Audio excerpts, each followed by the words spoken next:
What I want to zero in on is this Planned Parenthood thing.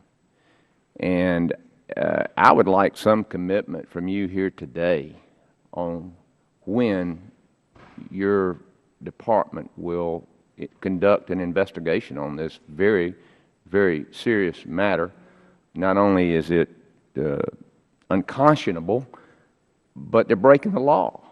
And it's a big issue with the people of this country. I mean, it's what I hear about every day. What are we going to do about this? Can you tell me when we're going to do something about that? With regard to the Planned Parenthood issue, as I've said, this is an important issue and one that there is passion and emotion and belief on many sides of the issue, and want to respect that. With regard to our funding, I think you know we do not fund abortions as the Federal Government, except for the Hyde exceptions, which have been in place for many years. Our funding for Planned Parenthood is in another issue space.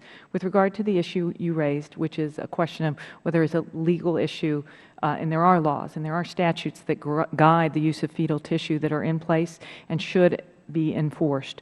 With regard to investigating or looking into those issues, as I said, because it is a statutory legal issue, the Department of Justice and the Attorney General has said she has taken those issues under review and will determine what the appropriate next step is.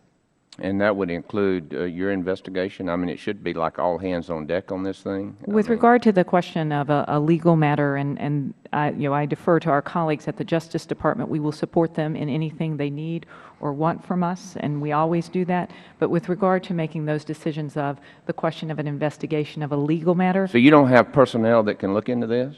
With regard to what we do have at Department of HHS this is not an issue in terms of us funding this specific issue.